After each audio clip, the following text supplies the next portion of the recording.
ఓం మహాగణాధిపతయే నమః. ఓం గురుభ్యో నమః. ఓం శ్రీమాత్రే నమః. పరమేశ్వర స్వరూపమైనటువంటి జ్యోతిష, వాస్తు మరియు ఇతర అనేకమైనటువంటి శాస్త్రములను మనకు అందించినటువంటి మహర్షులకి నమస్కారం. హయగ్రీవ హయగ్రీవ హయగ్రీవేతియో వదేత్ తస్య నిస్సరతే వాణి జన్హుకన్యా ప్రవాహవత్. అరుణాం కరుణాతరంగితాక్షీం ధృతపాశాంకుశపుష్పబాణచాపాం అనిమాదిభిరావృతాం మయూకైః అహమిత్యేవ విభావయే భవానీం. శ్రీమాత్రే నమః. ప్రేక్షకులకి ఆ లలితాంబిక అమ్మవారి యొక్క అనుగ్రహం పరిపూర్ణంగా కలగాలని మనస్ఫూర్తి కోరుకుంటూ మనం ఈరోజు చెప్పుకోబోయేటువంటి టాపిక్ ఏమిటి అంటే శని వక్రత్యాగము. నవంబర్ 16వ తేదీ నుంచి 4.5 నెలల పాటు వక్రత్యాగంలో కుంభంలో ఉంటాడు. అంటే ఇన్ని రోజులు వక్రించున్నాడు, రెట్రోగ్రేషన్ అంటారు. అంటే ఆయనే వెనక్కి తిరగడు, గుర్తుపెట్టుకోండి. ఈ ప్లాంటరీ పొజిషన్స్ ఏవైతే ఉన్నాయో, ఈ భూమి తిరిగేటువంటి విషయం కానివ్వండి, సూర్యుడు ఉన్నటువంటి పొజిషన్ కానివ్వండి, శని ఉన్నటువంటి పొజిషన్స్ కానివ్వండి, వెనక్కి వెళ్ళినట్టుగా సర్క్యులేషన్లో అనిపిస్తుంది. అప్పుడు ఏమవుతుంది, వెనక్కి వెళ్ళినట్టుగా అనిపించినప్పుడు ఆ ఫలితాలు కూడా వెనక్కి వెళ్ళినట్టుగానే ఉంటాయి. ఇప్పుడు ఈ వక్రగతి పోయింది, స్ట్రైట్ అయ్యి ఇక్కడ కూర్చున్నాడు.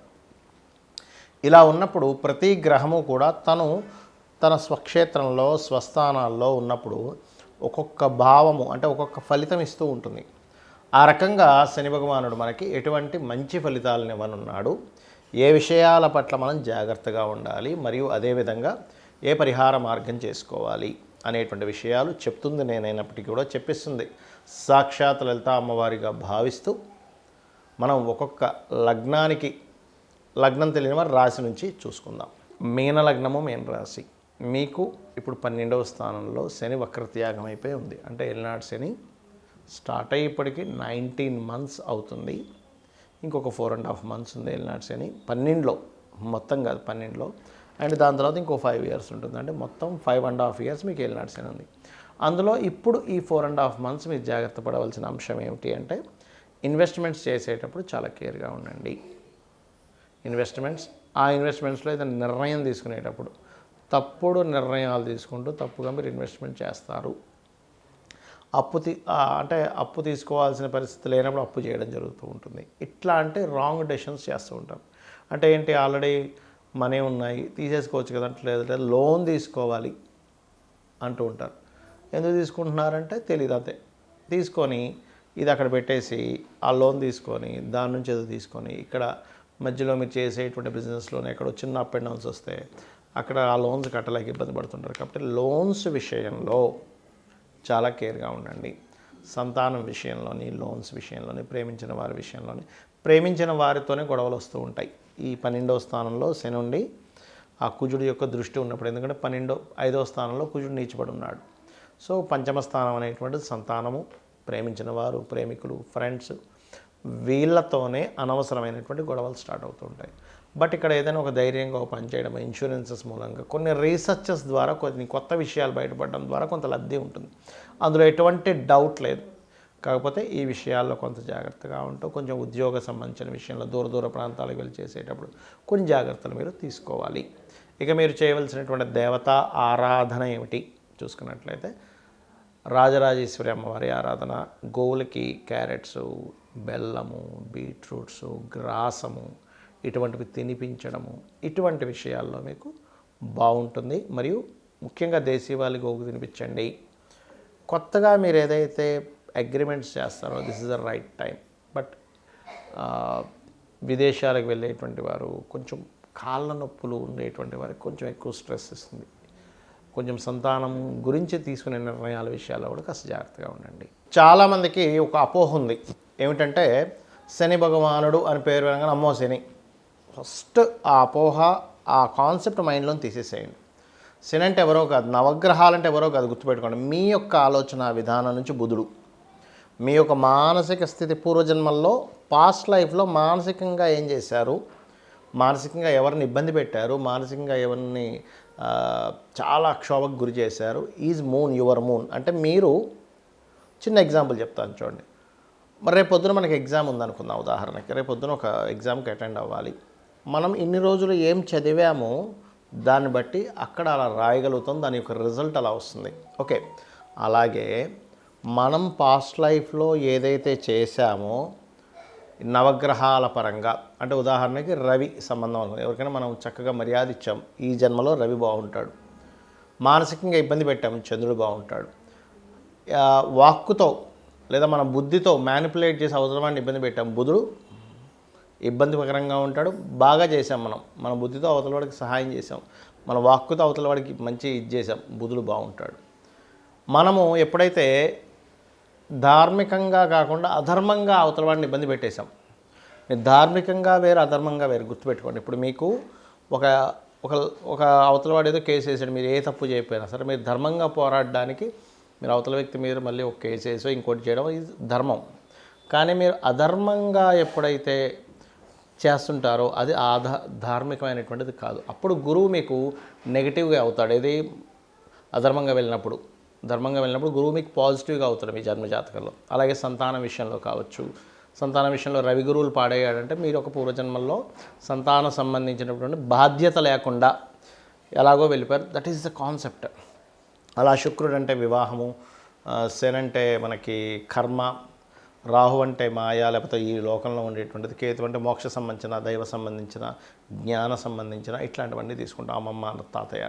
అయితే ఇక్కడ మన కాన్సెప్ట్ శనికి సంబంధించినటువంటి విషయంలో మీ కర్మే శని అంటే ఎవరో కాదు, బయట ఎవరో శని అనుకోకండి, మీ కర్మే శని అంటే మీరు చేసినటువంటి కర్మే శని. ఇప్పుడు చూడండి, ఎగ్జామ్స్లో మనం రాసాము, మార్క్స్ వచ్చాయి. మార్క్స్ ఎలా వచ్చాయి? మీరు రాసినటువంటి ఎగ్జామ్లో మీరు ఎంత నేర్చుకున్నారో, ఎంత క్లియర్గా రాశారో దాన్ని బట్టి మీకు మార్క్స్ ఎలా వస్తాయో, మీరు పూర్వజన్మల్లో ఎలాంటి కర్మలు చేశారో దానికి సంబంధించిన గుడ్ ఆర్ బ్యాడ్ ఇచ్చేవాడు శని. మీ కర్మనే అంటే మీరు బ్యాంకులో అకౌంట్లో డబ్బులు ఎన్ని ఉన్నాయి, మీరు అసలు మీ బ్యాంకులో ఒక 100 రూపాయలు వేసి ఉంచారు, ఒక సంవత్సరం తర్వాత అదేంటండి లక్ష లేదండి అని ఏడుస్తారు ఎవరైనా. ఏడవడగా ఎందుకు అంటే బికాజ్ మీరు వేసింది 100 అక్కడ, మీరు ఏడవడంలో అర్థం లేదు. 1,00,000 రూపాయలు చెక్ ఇచ్చాను 100 రూపాయలు ఉన్నాయంటున్నాడు ఏంటని చెప్పి బాధపడాలని అర్థం లేదు. 100 రూపాయలే మీరు ఎలా డ్రా చేసుకోగలరో పూర్వజన్మలో చేసినటువంటి కర్మ అంతే ఇస్తుంది. ఆ 100 రూపాయలు ఉన్నాయా, 1000 రూపాయలు ఉన్నాయా, 1,00,000 రూపాయలు ఉన్నాయా, కోటి ఉందా, 100 కోట్లు ఉందా, 1,00,000 కోట్లు ఉన్నాయని చెప్పేదే శని. గుర్తుపెట్టుకోండి. అది మంచి కానీ బ్యాడ్ కానీ బికాజ్ ఆఫ్ మీరు పాస్ట్ లైఫ్లో ఏం పెట్టారు బ్యాంకులో. 12 అకౌంట్స్ అండి మనకు ఉండేవి, 12 భావాలు ఉంటాయి కదా. మీరు, మీ ధనము, మీ కుటుంబము, మీ యొక్క సిబ్లింగ్స్ ఎందుకు గొడవలు వస్తున్నాయి, ఆ అకౌంట్లు మీరు అట్లా తయారు చేసి పెట్టుకున్నారు. లేదా గృహ సంబంధించిన, వాహన సంబంధించిన లేనట్లయితే చక్కగా నేను బాగా చదువుకున్నానండి, పోయిన జన్మలో ఎవరికో మీరు జ్ఞానం ఇచ్చారు, సింపుల్ థింగ్. అది శనిస్తాడు మీకు ఆ రూపంలో. కర్మకారకుడు కాబట్టి, వృత్తికారకుడు కాబట్టి, వ్యాపారకారకుడు కాబట్టి, లాభకారకుడు కాబట్టి, ఎంజాయ్మెంట్ కారకుడు కూడా ఆయనే శాస్త్రంలో. అంతేగాని ఎప్పుడు కూడా శాటన్ అనగానే శని భగవానుడు అనగానే గజగజ వణికిపోవడం, భయపడిపోవడం, అమ్మో ఏలినాటి వచ్చిందండి ఇంకేముంది రోడ్డు మీదకి ఇచ్చేస్తాడు, రోడ్డు మీదకి తీసుకొచ్చేస్తాడు, నేల నాకించేస్తాడు, సంఖ నాకిచ్చేస్తాడు. ఇవి కాదు మీరు అర్థం చేసుకోవాలి. శని అనగానే ఎంతసేపు థాట్స్ ఇవే వస్తాయి. ఇది కాదు. మనం పూర్వజన్మల్లో ఏం చేసాం, ఎవరిని ఇబ్బంది పెట్టాం అంటే ఎవరిదైనా దొంగతనంగా దోచుకున్నామా, ఎవరినైనా మనకు మంచి వర్క్ ఇచ్చినా సరే వాడిని మోసం చేసేసి వర్క్ చేస్తున్నట్టుగా నటిస్తున్నామా, అందుకే జాబులు ఉండవు. గుర్తుపెట్టుకోండి. మనం నటించాము, అవతల పని ఇచ్చి నీకు శాలరీ ఇచ్చి బాబు నా కంపెనీ కోసం నువ్వు పని చేయన్నప్పుడు కూడా మనం నటించామంటే అయిపోయింది. ఎవడైనా ఒక మంచి నాణ్యత లేనటువంటి బిజినెస్ చేసి అవతల వాడిని మోసం చేస్తున్నామా, ఇవన్నీ కూడా శని భగవానుడు అకౌంట్లోకి వెళ్ళిపోతూ ఉంటాయి. మీరు మంచి చెడు ఇక్కడ మీరు అర్థం చేసుకోవాల్సింది శనిని చూసి భయపడడం కాదు, కర్మని అర్థం చేసుకోవాలి. కర్మ ఓకే, నేను ఈ కర్మ చేశాను, యాక్సెప్ట్ చేయడం ఫస్ట్ అర్థం చేసుకోండి, యాక్సెప్ట్ చేయడం ఫస్ట్ నేర్చుకోండి. ఎప్పుడైతే మీరు యాక్సెప్ట్ చేస్తారో ఆటోమేటిక్గా మీకు పరిపక్వత వస్తుంది, ఈ కర్మని చాలా హ్యాపీగా అనుభవించగలుగుతారు. ఇది మీరు అర్థం చేసుకోవాలి. అదేవిధంగా ఎప్పుడు కూడా ఏలినాటి శని వచ్చింది, అర్ధాష్టమి శని వచ్చింది, అష్టమి శని వచ్చింది, శని వక్రత్యాగం అయిపోయింది లేదా స్ట్రైట్ అయిపోయాడు, దీన్ని మీరు భయపడడం కాదు. ఫస్ట్ మీరు చేయాల్సింది ఏమిటంటే ఓకే రైట్, నేను ఏ కర్మ చేశాను, నేను ఇప్పుడు ఏం చేయాలి, అమ్మవారిని పట్టుకోవాలి. మీరు అమ్మవారి నామాల్లో ఓం అనాకలిత సాదృశ్య చుబుక శ్రీ విరాజితాయే నమః చేసుకోవచ్చు. లేదా గోశాలకు వెళ్ళి బెల్లము తినిపించడం, గోవులకి నువ్వులు, తెల్ల నువ్వులు, నీలం రంగు వస్త్రము దానంగా ఇవ్వడం, హోమాలకి యజ్ఞాలకి ఒక మంచి కార్యక్రమాలకి సేవ చేయడానికి ముసలి వాళ్ళకి కావచ్చు, లేనట్లయితే కొంతమందికి చేతిలో కాళ్ళు తెగిపడిపోతుంటాయి అట్లాంటి వాళ్ళకి కావచ్చు, బేదల వాళ్ళకి కావచ్చు, ఏదైనా మీకు తోచిన సహాయం మనస్ఫూర్తిగా చేయాలి, హార్ట్ఫుల్గా చేయడం గుర్తుపెట్టుకోండి. ఏదైనా మీరు దానం ఇస్తున్నా, సహాయం చేస్తున్నా హార్ట్ఫుల్గా చేయండి. మొక్కుబడిగా చేస్తే మీకు ఫలితం రాదు అంటారు నేను. హార్ట్ఫుల్గా చేస్తేనే ఫలితం వస్తుంది. అదేవిధంగా ఓకే, నాకు శని వచ్చాడు అంటే నేను దీన్ని హార్ట్ఫుల్గా ఈ పని చేయాలి అనేటువంటి చేయండి, ఖచ్చితంగా మీకు మంచి ఫలితాలు వస్తాయి.